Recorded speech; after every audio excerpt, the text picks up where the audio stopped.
PGDCA second same का एक subject है टैली, जिसमें आज हम बात करने वाले हैं यूनिट 1 के बारे में।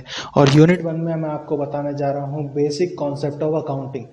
बेसिक कॉन्सेप्ट ऑफ अकाउंटिंग में हम बात करेंगे इंट्रोडक्शन ऑफ अकाउंटिंग के बारे में कि अकाउंटिंग होती क्या है। तो बेसिकली अकाउंटेंट का मतलब होता है किस रिकॉर्ड्स को क्रमबद्ध तरीके से लिखना। ठीक है, आज के समय में व्यापार का आकार बड़ा होने के कारण हम उसमें किए गए व्यवहारों की एंट्री क्रमबद्ध तरीके से कर उन्हें लिखते हैं, जिस तरीके से हम उसे याद रख सकें। उस कला को बोला जाता है अकाउंटिंग। अकाउंटिंग करने का बेसिकली मतलब ये होता है कि हमारे द्वारा इतनी सारी एंट्रियों को याद नहीं रखा जा सकता, जिस कारण से हम उसे एक लेखांकन किताब में लिखकर उसका लेखांकन करते हैं, लेखा किताब में लिखकर उसका लेखांकन कर सकते हैं, जिसके द्वारा हम अपने व्यापार की विस्तृत जानकारी जान सकते हैं कि हमारे द्वारा आज के दिन में कितनी एंट्रियां की गई हैं और हमारे व्यापार की स्थिति क्या है। ये इस तरह की कला को लेखांकन बोला जाता है, जिसे हम इंग्लिश में बोलते हैं अकाउंटिंग। लेखांकन कर आप किसी भी व्यापार की विस्तृत जानकारी रख सकते हैं, जिसके द्वारा उसके जानकारी से आप उसकी वित्तीय स्थिति को जान सकते हैं कि व्यापार में लाभ हो रहा है या हानि। उसके द्वारा आप ये भी पता कर सकते हैं कि किन व्यक्तियों से हमें पैसा लेना है या किन व्यक्तियों को पैसा देना है और हमारे व्यापार में कितने खर्चे किए जा रहे हैं। ये सारी जानकारी हम लेखांकन के माध्यम से रख सकते हैं, इसलिए हम अकाउंटिंग का यूज़ करते हैं। अकाउंटिंग करने की दो विधि होती हैं। पहली विधि जो कि मैनुअल कही जा सकती है, जैसे कि हम किताबों में लेखांकन करते हैं, और दूसरी विधि उसे सॉफ्टवेयर के द्वारा संपन्न किया जाता है। सॉफ्टवेयर में आप टैली का यूज़ कर सकते हैं।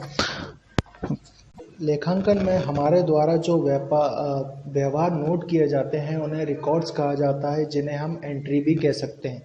हर एक एंट्री को करने के बाद हम स्टेटमेंट्स देखते हैं, जिन्हें हम फाइनेंशियल स्टेटमेंट कहते हैं, जो कि हमारा दूसरा टॉपिक है। फाइनेंशियल स्टेटमेंट का मतलब होता है वित्तीय विवरण।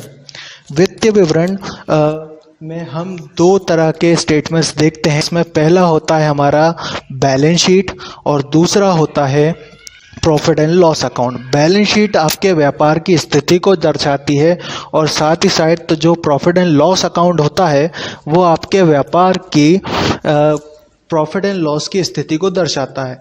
तो मैं आपको टैली में बैलेंस शीट और प्रॉफिट एंड लॉस के बारे में दिखाता हूँ। फाइनेंशियल स्टेटमेंट्स होते हैं बैलेंस शीट, ठीक है, profit and loss, trial balance.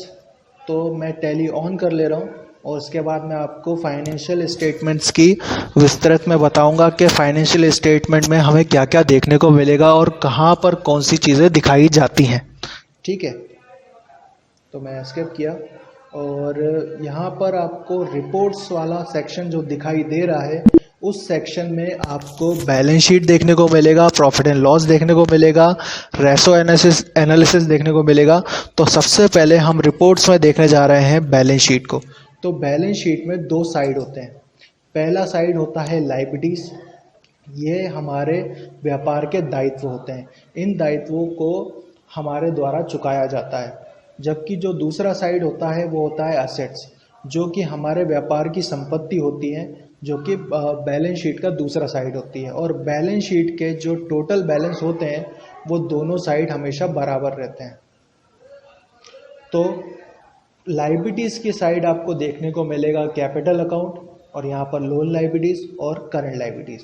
Loan liabilities का मतलब होता है जो आपके द्वारा लोन लिया गया है और जिस व्यक्ति से लोन लिया गया है उसको पैसा चुकाना, मतलब आपका दायित्व बनता है कि आप उसके पैसे चुकाएं। दूसरा आपको यहाँ पर करंट लायबिलिटीज़ मिलेगा। तो व्यापार में हमारे द्वारा खरीदा और बेचा जाता है, ठीक है, यानी कि कुछ माल को हम खरीदते हैं जिनको हम गुड्स बोलते हैं और कुछ माल को हम बेचते हैं। तो हमारे द्वारा दो ही तरीके से माल को खरीदा और बेचा जाता है, या तो हम उधार में माल खरीदेंगे या तो हम उधार में माल बेचेंगे, या तो हम कैश में माल खरीदेंगे या फिर हम कैश में माल बेचेंगे।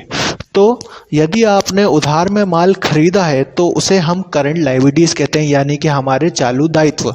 चालू दायित्व का मतलब होता है हमारे द्वारा जो पैसा दिया जाना बाकी है। तो चालू दायित्व यानी कि हमारी करंट लायबिलिटीज। और जो कि एसेट्स वाली साइड होती है, यहाँ पर आपको आपकी संपत्तियां दिखाई देंगी। संपत्तियों में आपको दिखाई देगा सबसे पहले करंट एसेट। तो करंट एसेट्स का मतलब होता है चालू संपत्ति। तो चालू संपत्ति में हमें देखने को मिलता है, चालू संपत्ति में हमें देखने को मिलता है कैश इन हैंड, जो कि हमारे पास रखा हुआ पैसा होता है, यानी हमारे व्यापार की संपत्ति।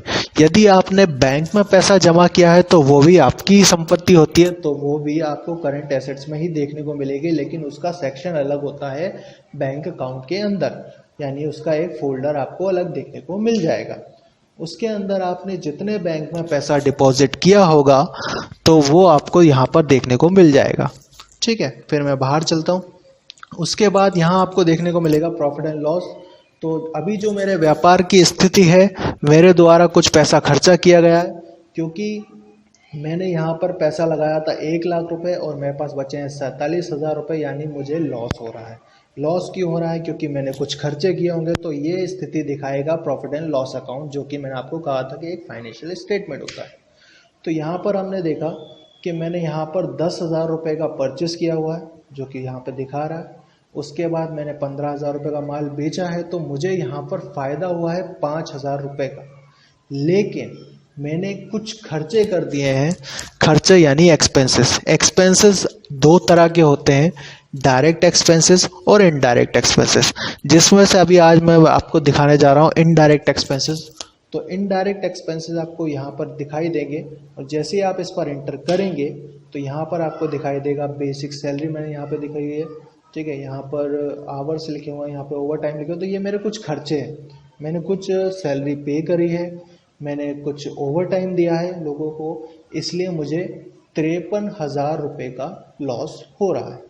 तो ये आपके कुछ फाइनेंशियल अकाउंट्स हैं जिसके द्वारा आपके व्यापार की स्थिति को बताया जा रहा है।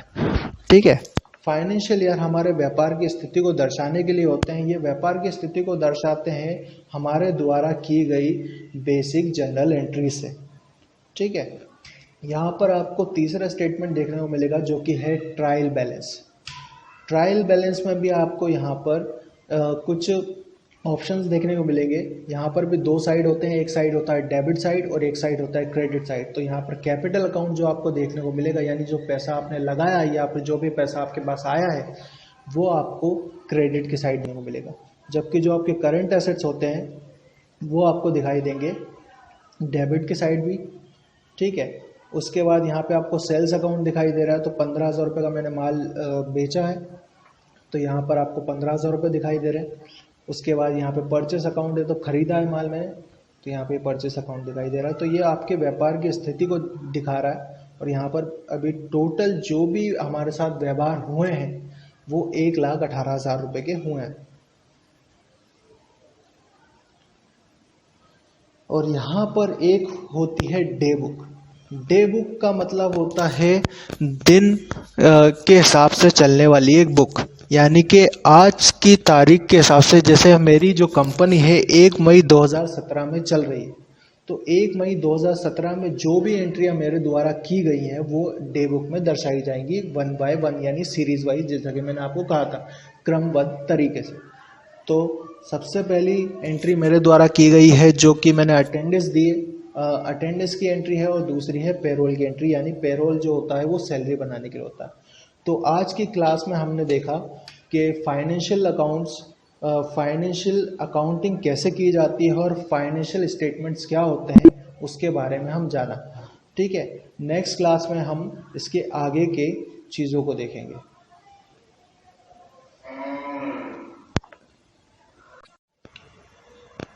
PGDCA सेकंड सेम का एक सब्जेक्ट है टैली।